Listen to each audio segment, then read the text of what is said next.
pero muy pocas personas realmente lo hacen con el sentido que se debe hacer.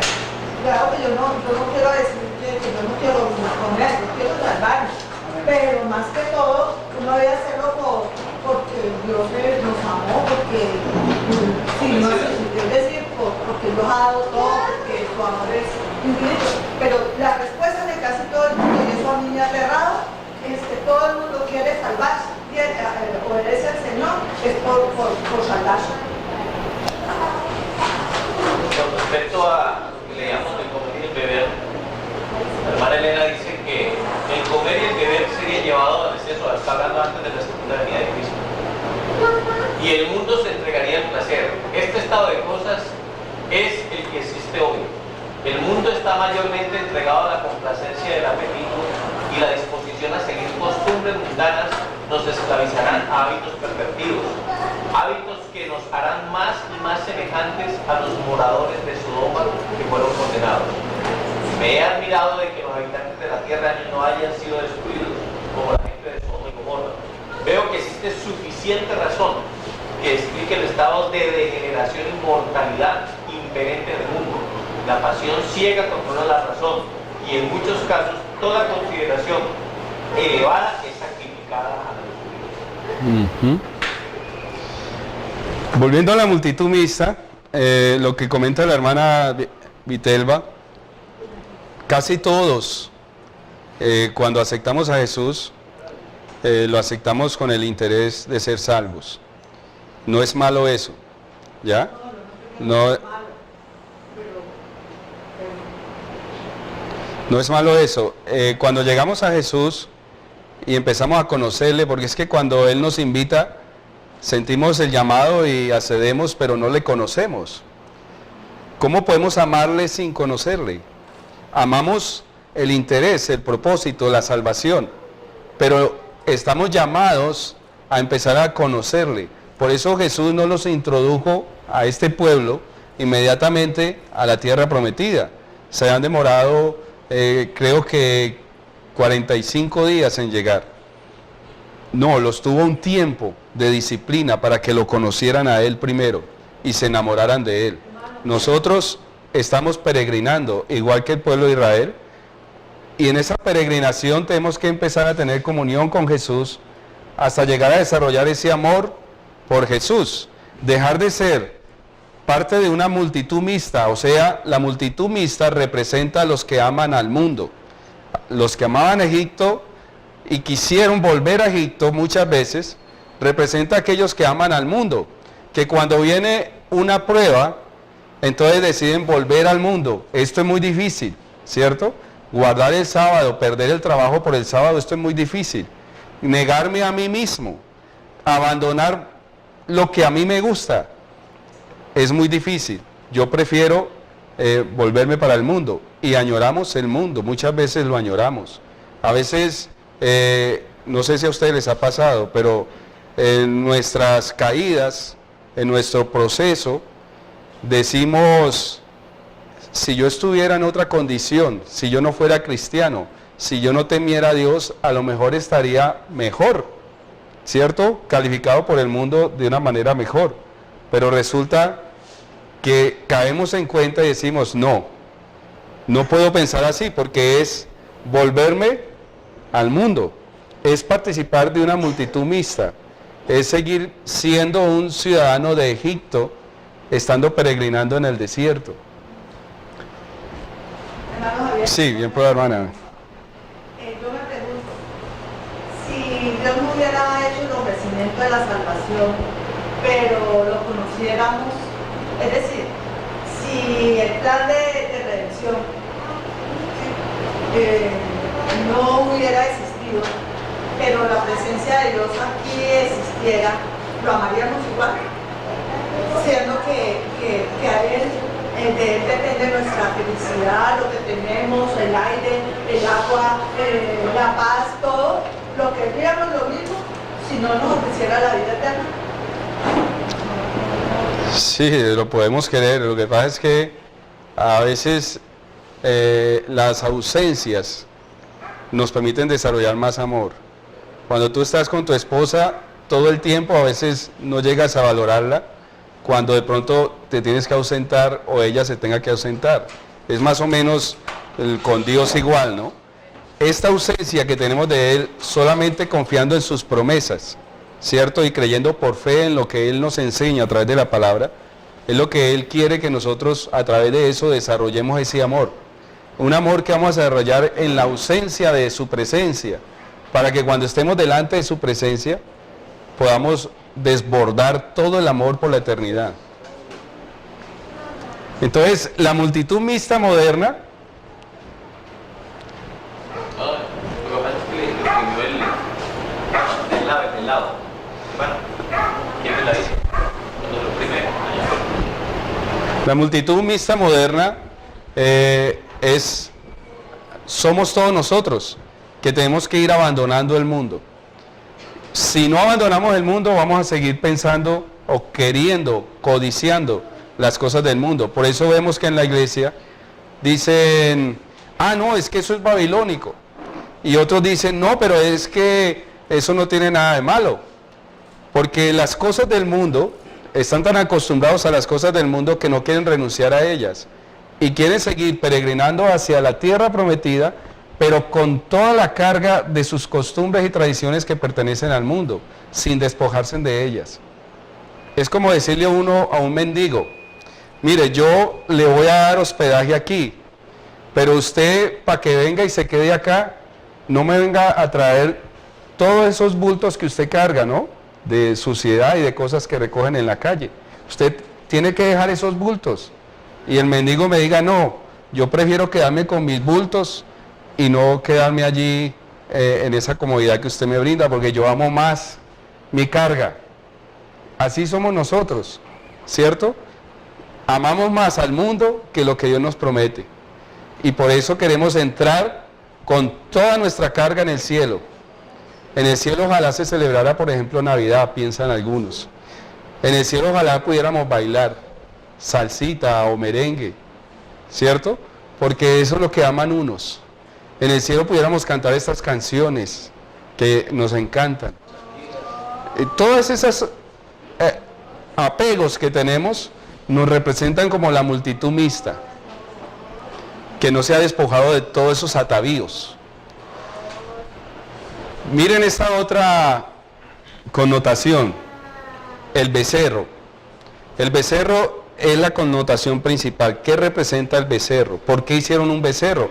¿Por qué no hicieron otro animal? Éxodo 32:4 dice, y él los tomó de las manos de ellos y les dio forma con buril e hizo de ello un becerro de fundición. Entonces dijeron, Israel, estos son tus dioses que te sacaron de la tierra de Egipto. Y viendo esto, Aarón edificó un altar delante del becerro y pregonó a Aarón y dijo, mañana será fiesta para Jehová.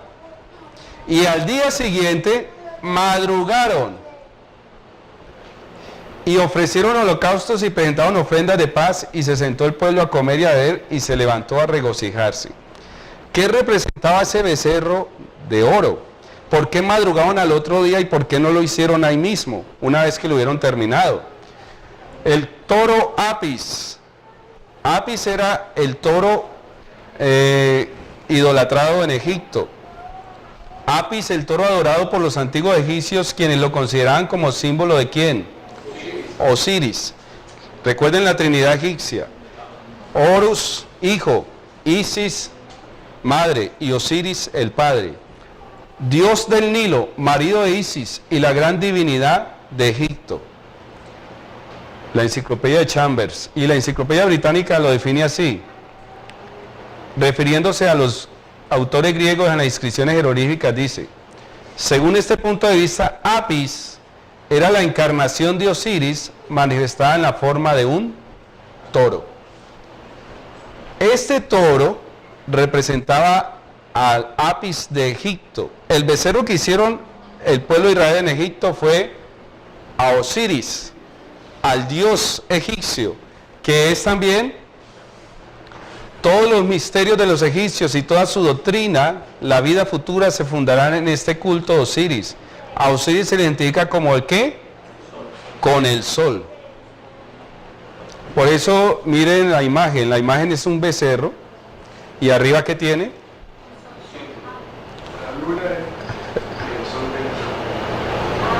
Este círculo representa el sol. Esa son dos serpientes, es una serpiente, ¿no? Que también tiene su simbología, pero es el toro solar, el dios solar.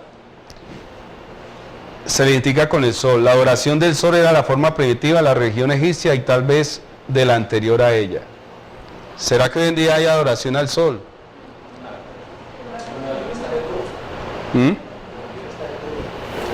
Sí. Es ciertamente significativo, dice la hermana White, que precisamente cuando Dios se manifestaba a los israelitas de manera especial, les hacía conocer su día de reposo, volvieron ellos al antiguo culto del sol, cuyo principal día festivo, el primer día de la semana, contendió siempre por la supremacía con el día, especialmente característico del culto a Dios verdadero. ¿Por qué adoraron al otro día, madrugaron a hacer la adoración? ¿Por qué no la hicieron ahí mismo? A la salida del sol. La simbología de esta imagen era que iban a adorar al Dios Sol. Y el Dios Sol se adora cuando amanece. La misa de gallo, ¿la han escuchado? Al amanecer, porque es cuando sale el sol, el Dios que ellos adoran. ¿Será que hay una adoración del sol en nuestros días? Todos los que estén adorando a Dios, aceptando el falso día de reposo, el domingo, están aceptando la adoración al sol. Y la iglesia adventista, que está permitiendo ser permeada por la presión de grupo, por la multitud mixta que le rodea, por aquellos que predican que van a ser salvos, pero que quieren ser salvos en Egipto, quieren ser salvos aquí en el mundo, y empiezan a predicar paz y prosperidad, 1000 años de paz sobre la tierra, unidad, ecumenismo en torno a una paz y a una prosperidad no fundada en principios bíblicos, sino fundada en tradiciones humanas. Todos estos están adorando al sol. Y la iglesia que permita eso y que finalmente desemboque en una adoración en el falso día de reposo, aceptando el domingo como día de guardar, también entrará dentro del culto solar, al sol. Miren la idolatría hoy, el domingo, la adoración al sol. Esta fue la visita, última visita del Papa a Filipinas. ¿Dónde está parado? Miren, en una figura del sol. La hostia la vimos a 8 días, símbolo del sol.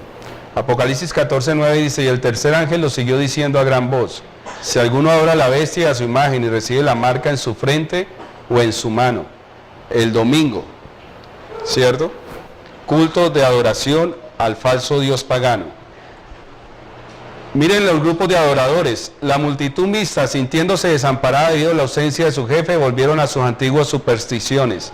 La multitud mixta fue la primera en entregarse a la murmuración y la impaciencia, y de su seno salieron los cabecillas de la apostasía que siguió. Los amadores del mundo. El otro adorador, Aarón. Aarón temió. ¿Saben por qué temió Aarón? Por su propia seguridad. Y en vez de ponerse noblemente de parte del honor de Dios, cedió a las demandas de la multitud. ¿Por qué temió por su seguridad? Porque miren lo que sucedió. Hubieron mártires. ¿Sabían que en el becerro de oro hubieron mártires? Unos pocos que osaron denunciar la propuesta imagen como idolatría, unos valientes, fueron atacados y maltratados, y en la confusión y el alboroto perdieron finalmente la vida. Aarón temió eso, perder también la vida. Al final del tiempo habrán mártires. Habrán mártires por guardar el verdadero día de reposo, por no adorar en domingo. Y habrán sellados. ¿Quiénes fueron los sellados? Poniéndose a la entrada del campamento, Moisés clamó ante el pueblo, ¿quién es de Jehová? O sea, ¿quién no adoró al becerro? ¿Quién no se arrodilló ante él? ¿Quién es de Jehová? Júntense conmigo. Los que no habían participado en la apostasía debían de colocarse a la derecha de Moisés. Y los que eran culpables a la izquierda. Cuando Cristo venga, ¿no es cierto? Dice Mateo 25, dirá a los de derecha, venid benditos de mi Padre. Y a los de la izquierda, ¿qué dirá? Apartados de mí, malditos. Los que no habían participado en la apostasía se colocaban a la derecha de Moisés. Los que eran culpables, pero se habían arrepentido, ¿cierto? A la izquierda. La tribu de Leví se puso a la derecha. Y los culpables arrepentidos se pusieron a la izquierda. ¿Qué representa eso? Los 144.000 están representados por la tribu de Leví. Y los de la izquierda están representados por aquellos que estando en Babilonia salen al llamado del mensaje del tercero y cuarto ángel: salí de ella, pueblo mío, y reconociendo que han estado en pecado porque están adorando en un falso día de reposo, reconocen que deben adorar a Dios en sábado, y arrepentidos vienen a formar parte del remanente.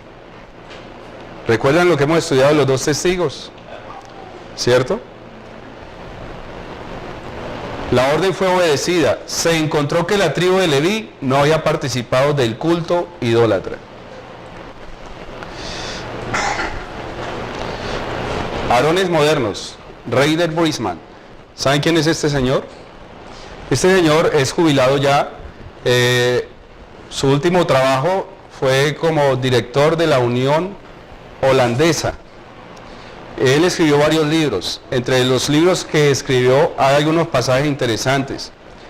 La revista Spectrum, en el tomo 27, fechada en 1999, escribió en un artículo en el cual negó la realidad bíblica y del espíritu de profecía que el papado es el anticristo.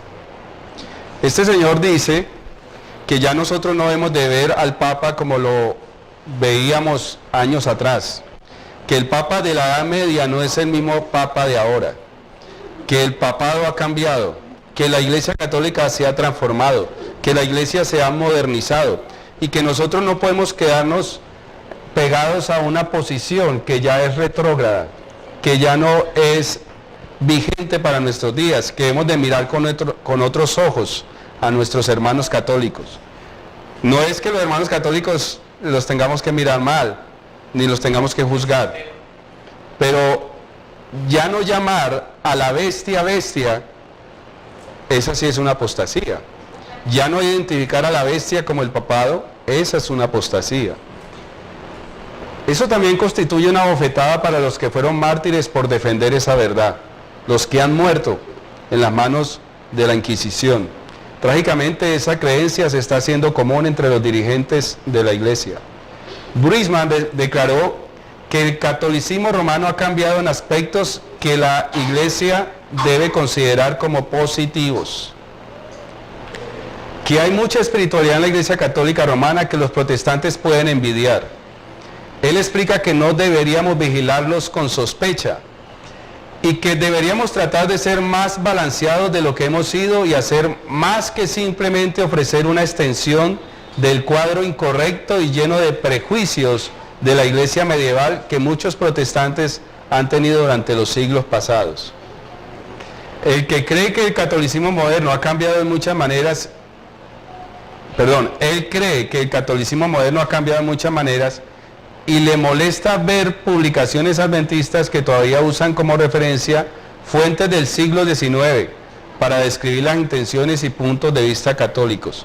Estas fuentes del siglo XIX incluye el espíritu de profecía, conflicto de los siglos, donde habla la hermana White claramente que la bestia de Apocalipsis 13 es el papado y que tomará su poder, retomará su poder, que nunca ha cambiado, que volverá a ser la perseguidora de siempre.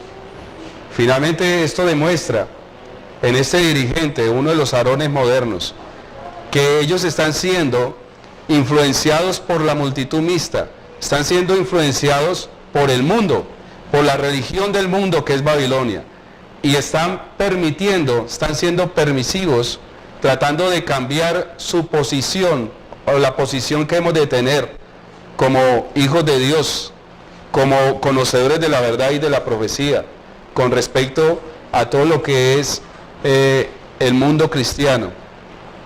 No podemos cambiar nuestros hitos sagrados. Si cambiamos nuestras posiciones, entonces nos volveremos finalmente adoradores de la religión del mundo, de Babilonia. El llamado que Dios hace es este. Se puso Moisés a la puerta del campamento y dijo, ¿quién está por Jehová? Júntense conmigo. Y se juntaron con él todos los hijos de Leví. Recuerdan que los dos testigos, uno representa a Moisés y otro representa a Elías. Los dos testigos hacen una pregunta parecida. Moisés pregunta, ¿quién está por Jehová? Y Elías pregunta, ¿cuál es la pregunta de Elías? ¿La recuerdan? La pregunta de Elías es,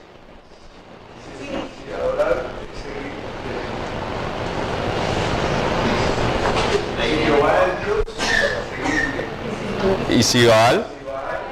Si Jehová es Dios, seguidle. O si Baal, y en pos de él. ¿Ya? O sea, tomen una elección. Solamente hay dos bandos, los verdaderos adoradores y los falsos. Todos son adoradores, pero hay unos falsos y otros verdaderos. El llamado que Dios hace a través de los testigos, Moisés y Elías, es júntense por Jehová. ¿Quién está por Jehová? ¿Quién está dispuesto inclusive a morir por Jehová? ¿Quién está dispuesto a entregar su vida completamente a Jehová? ¿Quién está dispuesto a abandonar sus atavíos, sus apegos al mundo, para entregarse a Dios? ¿Quién está dispuesto? ¿Quiénes aquí están dispuestos? El Señor dice a través de Moisés, dice, y aconteció que descendiendo Moisés del monte Sinaí con las dos tablas del testimonio, Moisés volvió a subir al monte nuevamente porque Moisés, cuando vio el desenfreno y la idolatría, quebró las tablas de piedra. El Señor le dice, alízate otras dos y sube al monte. Y cuando bajó nuevamente con las dos tablas del testimonio en su mano, al descender del monte, no sabía Moisés que la piel de su rostro resplandecía después que hubo hablado con Dios. Al final del tiempo, los dos testigos, ¿cierto?, van a resplandecer como el rostro de Moisés. Exactamente. ¿Y qué va a pasar con las tablas de piedra?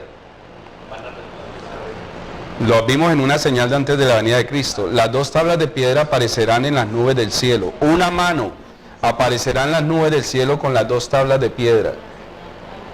Esta es una similitud más. Las dos tablas de piedra quebradas representan a los dos testigos muertos. ¿Cierto? Muertos, están quebrados. Pero después vuelven y se restituyen, resucitan. Y cuando se presentan por segunda vez las dos tablas de piedra, los testigos en la tierra resplandecerán sus rostros, los enemigos los verán con rostros resplandecientes. Éxodo 32, lo que sucedió en la adoración del becerro, nos da muchas lecciones de lo que va a suceder al fin de nuestros tiempos. Nosotros tenemos que tomar una decisión.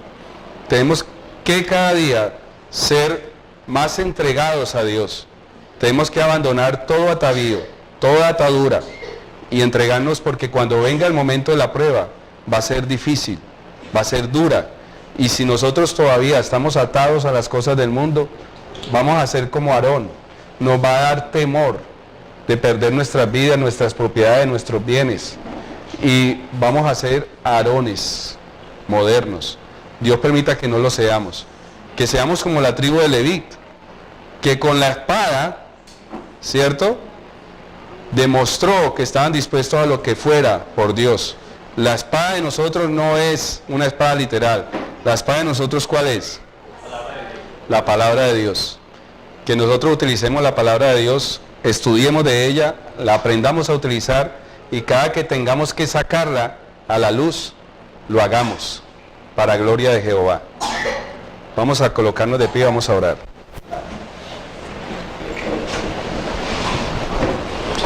Amado Dios y Padre, gracias te damos por habernos permitido estudiar en esta mañana esta experiencia del pueblo de Israel en el desierto.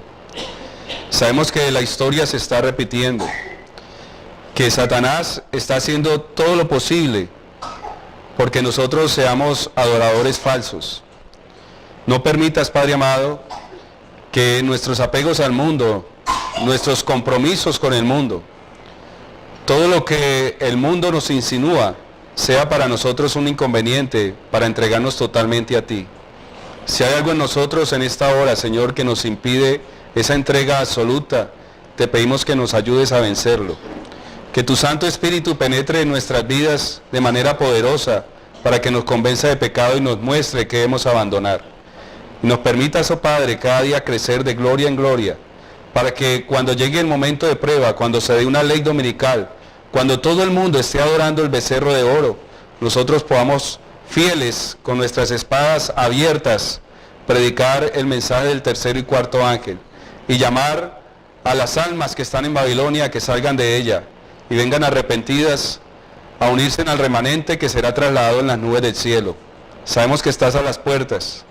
Ayúdanos a prepararnos para ese acontecimiento, para que cuando tú aparezcas podamos resplandecer como Moisés resplandó después de bajar del monte. Toma nuestras vidas, Padre amado. Gracias por este culto que nos has permitido compartir. Gracias por tu presencia y gracias por el perdón de nuestros pecados. En el nombre de Jesús, amén.